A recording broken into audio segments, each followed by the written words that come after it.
Welcome to विजय पथ all exam preparation.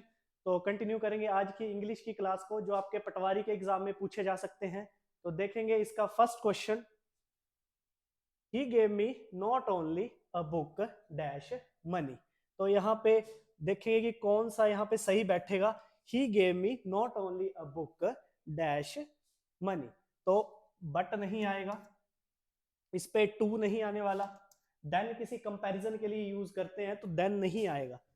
यहाँ पे एक चीज देखी जाए तो he gave me not only, तो नॉट ओनली के लिए हमेशा हम बट आल्सो का यूज करते हैं। तो ऑप्शन सी इस पे बिल्कुल सही होगा। तो but also he gave me not only a book but also money. तो सी ऑप्शन इस पे बिल्कुल सही होगा। देखेंगे इसका next question. More than 50 boys dash passed in first division. तो यहाँ पे देखें कि कौन सा ऑप्शन इस पे सही होगा। हैज नहीं आएगा क्योंकि यहाँ पे प्लूरल वर्ड्स का यूज किया गया है। यहाँ पे 50 बॉयज, हैज और हैव का इस्तेमाल हम करते हैं किसी भी सिंगुलर के लिए। हैज का इस्तेमाल हम सिंगुलर के लिए किया जाता है। तो हैज नहीं आएगा यहाँ पे। हैज बीन नहीं आएगा क्योंकि हैज बीन का यूज हम तब करते हैं जब आपका टेंस प्रेजेंट परफेक्ट कंटिन्यूस में चलता है, तब यूज किया जाता है। और साथ में वर्ब जो हमारी वो आईएनजी का इस्तेमाल करते हैं, इसलिए आईएनजी और हैज बीन यहाँ नहीं आएगा, नन ऑफ दीज नहीं आएगा। तो more than 50 boys have passed in first division. तो सेकंड ऑप्शन इस पे बिल्कुल सही होगा। नेक्स्ट क्वेश्चन देखेंगे इसका। Choose the appropriate passive voice of a given sentence. तो पैसिव वॉइस का चूज करना है। यहाँ पे पहले देखेंगे कि ये टेंस किसमें है।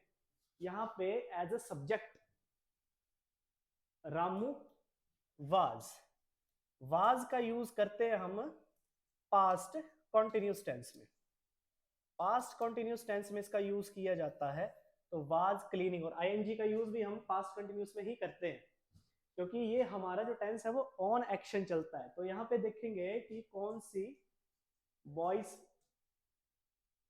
फिट बैठेगी। The Ramu was being cleaned by floor, the floor was being cleaned by Ramu, the floor was being cleaned by Ramu, the floor was cleaned by Ramu. तो सबसे पहले जो ऑब्जेक्ट है उसको हम फर्स्ट रखेंगे द फ्लोर वाज। और जब भी हम इसको पैसिव वॉइस में कन्वर्ट करते हैं तो हम बीइंग का यूज करते हैं, चाहे वो प्रेजेंट कंटिन्यूस टेंस हो चाहे वो पास्ट कंटिन्यूस टेंस हो। तो बीइंग का यूज किया जाता है। The boys sorry the floor was being clean bye Ramu. तो ऑप्शन सेकंड इस पे बिल्कुल सही होगा। नेक्स्ट क्वेश्चन देखेंगे इसका। The English dash English defeated dash French in the battle of Waterloo. तो यहाँ पे आर्टिकल देखेंगे कौन सा आर्टिकल यूज किया जाएगा। ए का यूज नहीं करेंगे, यहाँ पे कंपैरिजन किया गया वैसे इंग्लिश का फ्रेंच के साथ। जब भी बैटल की बात आती है या किसी बड़ी चीज की बात आती है तो हम द का यूज करते हैं as an article. The English defeated dash यानी कि the French in the battle of Waterloo. तो ऑप्शन सी इस पे बिल्कुल सही होगा। Next question. The robber received a dash of stone from public. तो यहाँ पे ये एज अ कोलेक्टिव की तरह यूज किए जाते हैं। वॉली, पाइल, लंप और रेंज। तो इसके लिए the rover received a dash of stone from public. तो रोबर्स के लिए और स्टोन्स के लिए, यहाँ पे स्टोन है तो स्टोन के लिए हम एज अ कलेक्टिव बोली का यूज करते हैं। तो ऑप्शन ए इस पे बिल्कुल सही होगा। The robber received a volley of stone from public. Next question. Choose with the correct spelling. तो यहाँ पे स्पेलिंग चेक करनी है कि इसकी स्पेलिंग क्या है। यहाँ पे कॉन्फिडेंशियल की स्पेलिंग देखनी है। तो option A, option B, option C और ऑप्शन डी। तो यहाँ पे ऑप्शन सी इस पे बिल्कुल सही होगा। कॉन्फिडेंशियल की spelling option number C. Next question देखेंगे इसका। Choose the suitable preposition out of 4 alternatives. तो यहाँ पे प्रपोजिशन का चूज करना है। The hunter dash the tiger. On नहीं आएगा इस पे। जब भी हम एम की बात करें या एम्ड एट, एम के साथ हमेशा एट का ही प्रपोजिशन का यूज किया जाता है। तो the Hunter aimed at the tiger. तो ऑप्शन डी इस पे बिल्कुल सही होगा। Next question, choose the correct from voice. तो यहां पर भी हमने वॉइस चेक करनी है, एक्टिव पैसिव वॉइस का देखना है कि कौन सी इस पे वॉइस सही बैठेगी। पहले तो देखेंगे कि कौन सा टेंस है, विल का यूज किया गया है, यानी कि ये फ्यूचर टेंस है आपका। लेकिन फ्यूचर में भी ये कौन सा टेंस यूज किया गया है, फ्यूचर इनडेफिनेट टेंस। यहां पे संग नहीं आएगा, विल ऋतु सिंग आएगा यहाँ पे, will Ritu Singh a song, क्योंकि ये आपका फ्यूचर इनडेफिनेट टेंस है। फ्यूचर इनडेफिनेट टेंस में संग नहीं आता, सिंग सैंग संग फर्स्ट फॉर्म ऑफ वर्ब का यूज करते हैं। तो यहां आएगा will Ritu Singh a song.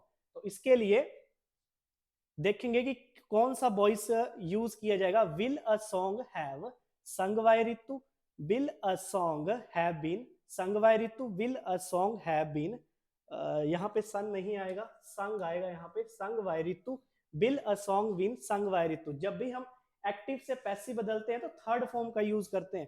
तो यहाँ पे तो थर्ड फॉर्म बिल्कुल सही है, संग सब में लगाया गया है, सिंग सैंग और संग। तो यहाँ पे आएगा आपका will a song have been sung by ऋतु।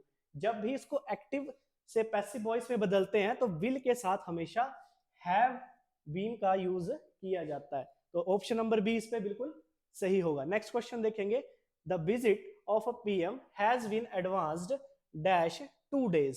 तो यहाँ पे देखेंगे कि कौन सा ऑप्शन इस पे सही बैठेगा। वैसे यहाँ पे टाइम की बात की गई है, टाइम के लिए फॉर का यूज करते हैं, बट किसी इंटरवल ऑफ टाइम के लिए यूज किया जाता है। लेकिन यहाँ पे the visit of PM has been advance dash 2 days, यहाँ अमाउंट ऑफ टाइम की बात की गई है।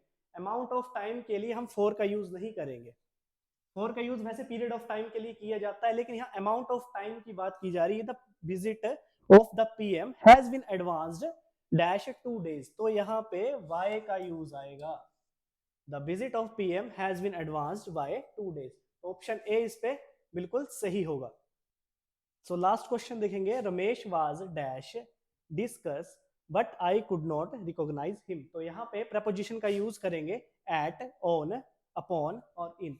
तो यहाँ पे करेक्ट ऑप्शन आएगा इन।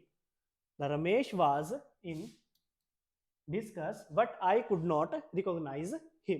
तो ऑप्शन नंबर डी इसमें बिल्कुल सही होगा। सो आज के लिए बस इतना ही, बाकी के क्वेश्चन हम नेक्स्ट वीडियो में करेंगे। तब तक के लिए जय हिंद जय भारत।